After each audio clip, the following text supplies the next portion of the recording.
ओम नमः शिवाय। हर हर महादेव। भक्तों, आज हम आपको फिर से स्वागत करते हैं अपने चैनल भक्ति मार्ग में। आज हम आपको भगवान शिव और उनकी परम भक्त एक कंजूस बुढ़िया की कहानी सुनाते हैं। एक समय की बात है, भगवान शिव की परम भक्त एक बुढ़िया अम्मा थी जो हर समय भगवान शिव का नाम जपती रहती थी। भोलेनाथ की पूजा अर्चना करती थी, परंतु वह बुढ़िया बहुत कंजूस थी। वह कभी किसी को एक रोटी का भी दान नहीं देती थी।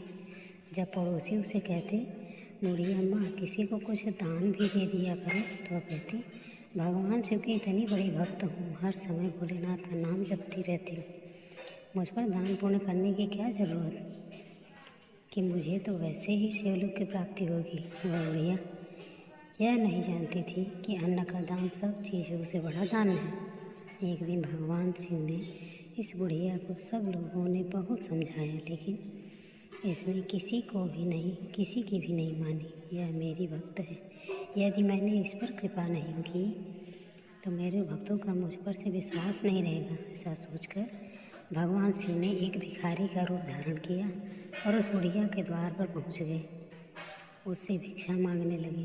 बूढ़ी अम्मा बाहर आई और बोली, बाबा अभी मेरे घर का सारा काम पड़ा है, बाद में आना। ऐसा कहकर वो अंदर चली गई।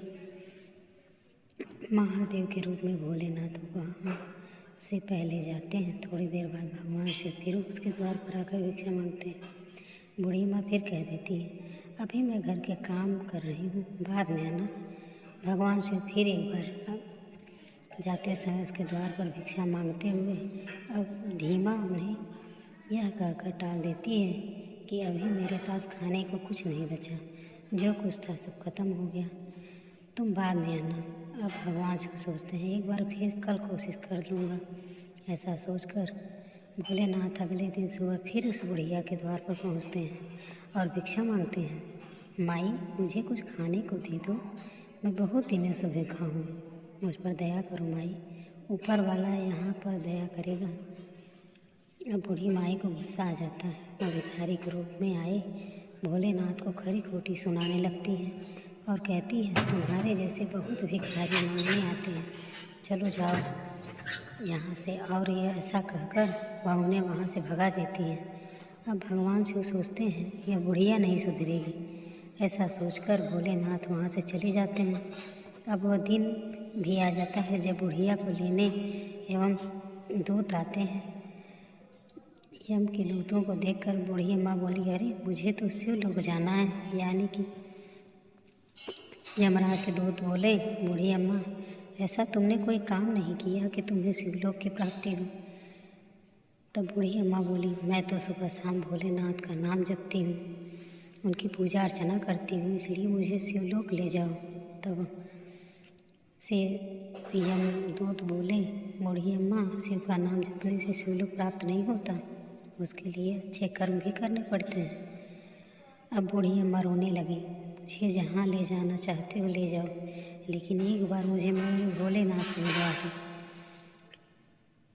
तब बूढ़ी अम्मा ने को लेकर शिवलोक पहुँचे। शिवलोक पहुँचकर बूढ़ी अम्मा भगवान शिव के पैरों में गिर गई और कहने लगी, हे प्रभु यह क्या, मैं तो सुबह शाम आपकी भक्ति करती थी, फिर भी मुझे शिवलोक की प्राप्ति क्यों नहीं हो रही।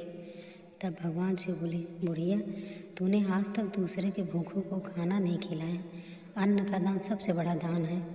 मैं भी तेरे पास भिक्षा मांगने आया था, लेकिन तूने मुझे भी भिक्षा का में एक दाना तक नहीं दिया। अब बुढ़िया भोलेनाथ के सामने हाथ जोड़कर रोने लगती है, हे प्रभु मुझे क्षमा कर दीजिए।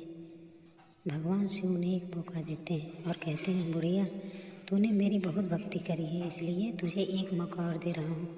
तू धरती पर जा और जाकर जितने पुण्य कर सकती है कर ले, क्योंकि तेरे पास सिर्फ एक सप्ताह का समय होगा। वह बुढ़िया खुश हो जाती है और फिर वह अपने पुराने शरीर में समा जाती है। और बुढ़िया के घर जो भी भिखारी आता, बुढ़िया पूरी पकवान बनाकर खिलाती, रोज़ अच्छा भोजन बनाकर पुजारियों को बाँट आती। एक सप्ताह में बुढ़िया ने खूब धर्म कर्म किया। अपने मरने से पहले उसने थाली लोटे से लेकर सोना चांदी अनाज आदि सब कुछ का दान किया। एक सप्ताह बाद जब दोबारा बुढ़िया के प्राण निकलते हैं तो उसे भगवान भोलेनाथ की कृपा से शिवलोक की प्राप्ति होती है। आज की कथा यहीं पर समाप्त होती है। हर हर महादेव, नमः शिवाय, राधे राधे।